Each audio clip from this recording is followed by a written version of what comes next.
Aloha, all you money makers. This is Indar and I'm super excited today. We're going to talk about some of the ninja tricks I've learned and some of the fails that I've learned from other people and the things to watch out for in this business. It's a rough business and it's not easy for anyone out there, and it takes a high level of education, a high level of failures to get to where we're at today. So I'm going to go over some of the failures and some of the things to help you guys grow and help you be great, and some of the things I've learned throughout the years. So let's do it. Let's dive on in. Let's do this. If I told you guys that subscribe button is the only thing that's separating you from financial freedom, because knowledge is power. I'm going to give you all the knowledge so you can succeed in life. So today is our 40th episode and super excited to talk to you.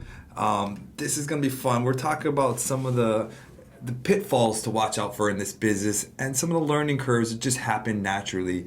And much as I'll share with you right now a step-by-step of what to look for, there's something about learning and doing and feeling and going through the process is just greater than anything else. So sometimes our failures or mistakes that happen in life are what makes us stronger. Not necessarily we learn from it, but it just gives us that much more character and that much more this sense of I can do more because I've done that.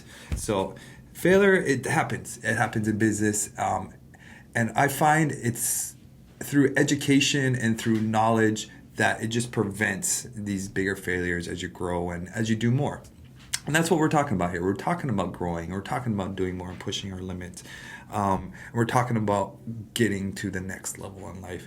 And my biggest failure often at the very beginning was just the lack of action. Is I know what to do, I know what the next step is, and it's all laid out in front of me, and it's very simple to understand, but just my action of it all. I early on I signed up for an education program, and then we have an education program coming up, by the way, for you guys. And the education program was really great because I already knew it's pretty basic real estate. I knew exactly kind of where I wanted to go. I just didn't know the steps or the layout to take it.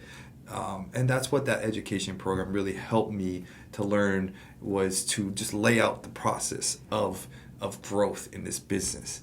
And that's what helped me to take action.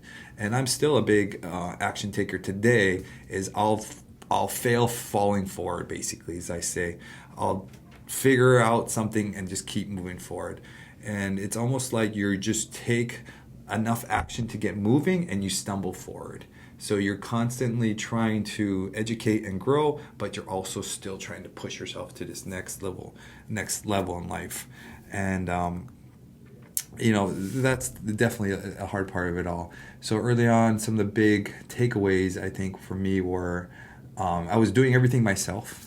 I was doing every job myself, and I never valued my time. I thought I was saving money by running to Home Depot 5 times a day to keep the contractors working. Or I thought I was saving money by me installing the grass in the yard, and I would lay tile in the kitchen backsplash, and I would frame walls and stuff like that. I thought I was saving money early on by doing so. And I'm not going to, say it wasn't great. It was hard work, and it was great learning, and it was a great valuable lesson for me, but I think I could have scaled a lot faster by not doing those $20 an hour tasks, instead value my time. So that was a huge failure for me. It was just not valuing my time, not valuing my mental time. And that's really important today. Is even if I was doing those tasks, I wasn't allowing myself enough time to think, answer phone calls, find deals, and grow. I thought I was saving money. I was actually losing money, technically, to me. And that's my thinking today. So do I have that time to think and to grow and to do more? And I'm still guilty today. I'm trying to do too much myself, instead of valuing my time so we can grow and to do more with a team. And that is still a difficult, hard thing to grasp. And no matter what, as you grow, I'm not going to make it like it's easy to do, but once you just start doing it and you kind of start it, it does get easier to hire and to grow and to find people in the right positions, or to outsource some certain things. is really a huge part of it, to growing, to do more, to moving forward in all this.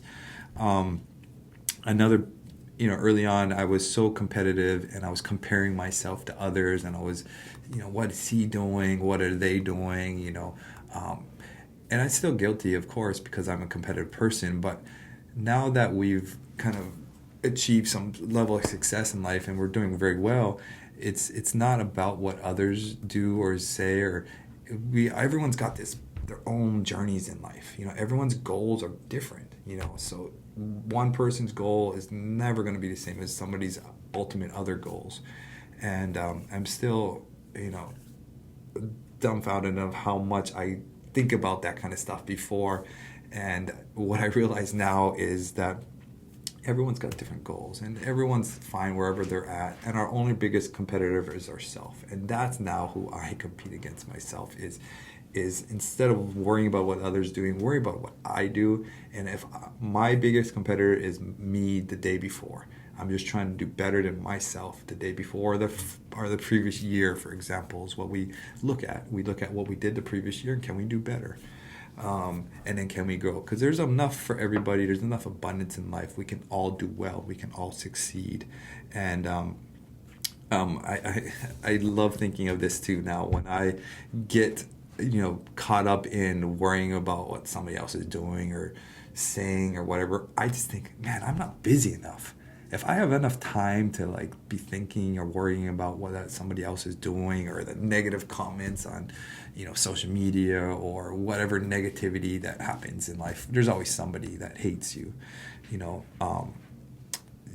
I'm not busy enough, and I just need to focus more on me and work harder on me, because there's always going to be that person that just doesn't understand what you're doing, or doesn't understand they're just different wavelength in life. They're in a different path, and they just don't understand you. Nothing personal.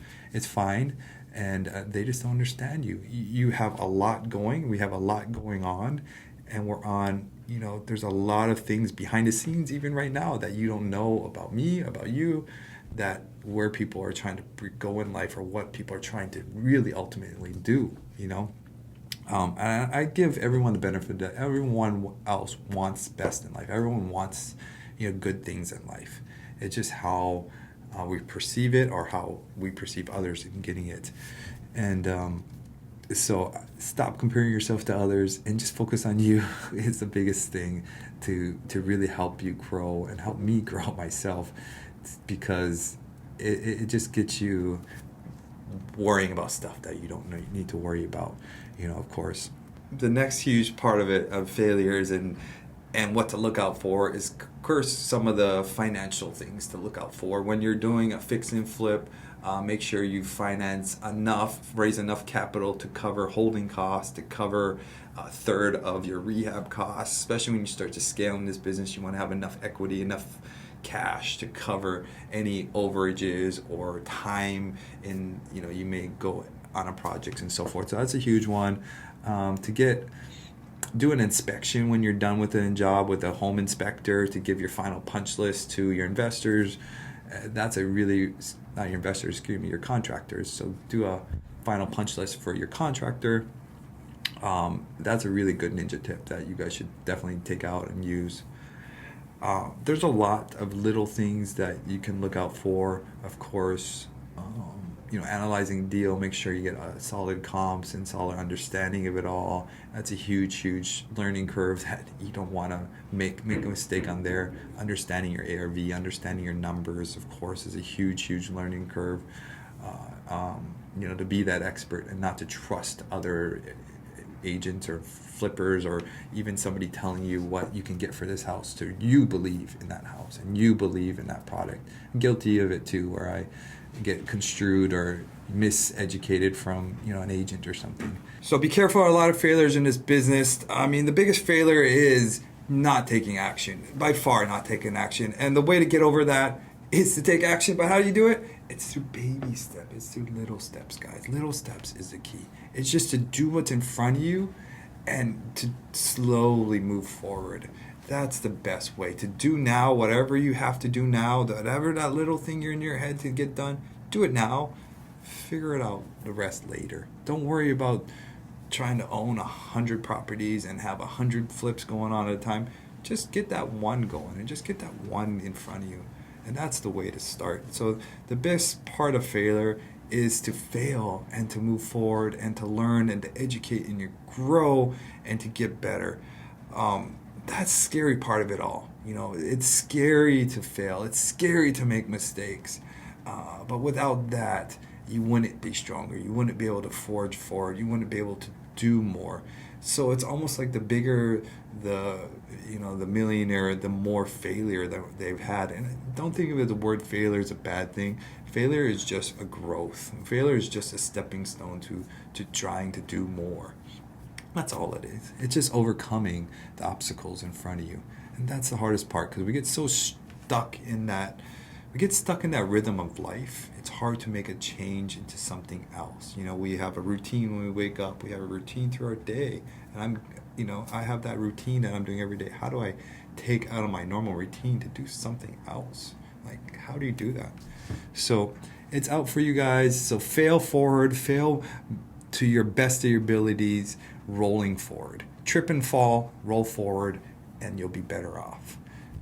That's the secret. That's the secret of it all. The last segment, we do have a question and answer. What's the best place to find a deal? And this is from Kali'i. Kali'i asks, what's the best place to find a deal? The best place to find a deal is honestly everywhere. MLS is free. It's easy. There's online auctions. There's courtroom stuff. You can do some cold calling, mail marketing. If you're just kind of doing it all and dabbling in it all, deals eventually come. So it's not like, I'm just going to go try one thing and I'll get a deal. Just dive all the way in and start putting offers, start getting your name out there. That's how this game works. Marketing is a big funnel. The more deals, the more offers you put out there, the more you have in this big funnel, eventually you'll get a deal. And that's what the name is. It's not, I'm going to put one offer and get one deal. No, you need to put 21 offers gets us one deal. So to find good deals is to just do it. Put offers out there to get in front of people. That's how you do it. And deal of the week, we have the last segment is, yay, we finally closed our Janesville deal. We finally closed our big shopping center. So that is moving well. We're raising rents and we're really doing great. We're going to pressure wash. We're actually going to do a food, a food venue place in the parking lot. There's a lot of farmers over there, so we're going to do a big food venue. We're going to rent out a parking lot for 3 to 4 months, add a couple grand a piece, so that also raises rents. We're raising parking lot. We're going to charge rent for the other building that uses our parking lot rents. So that's how you add value into these big properties, is by raising rents, and then we're cutting some expenses as well. So super excited about that, and we're able to hopefully finish and get a refinance done here in about 6 months. So I'm glad we closed on that thing. It was very hard, but we do got a huge multifamily deal, 3.1 million, big multifamily flip here. Just excited about it. It's kind of a unicorn for me. It's a diamond in the rough. This is I've been looking for this kind of deal for years. To me, it's just a big house. So it's easy for me as a flipper because I do these all the time. But for that average person, it's hard.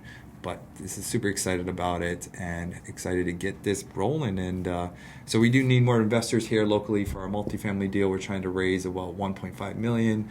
So anyone interested to be lenders on that deal, we have a 12% return. Come join us on that deal. It should be about an 18-month hold. And love to get you guys involved and get great returns. Truly, lending is just the best passive way. And ultimately, I am trying to be a lender myself on all of our deals. So, be a lender when you can and make that money work for you passively. It's ultimately just safe, great returns to be a lender compared to investor. Lenders make a safe return. So thank you guys. I'd love to talk more, and stay tuned for next week. We're super excited. And please like and subscribe and just comment and message below. Really appreciate it, because those comments are what help you guys grow and learn, and it helps me to be able to give back to you guys. So please comment and like, and just ask questions, guys. Ask questions. Have a great day. Aloha.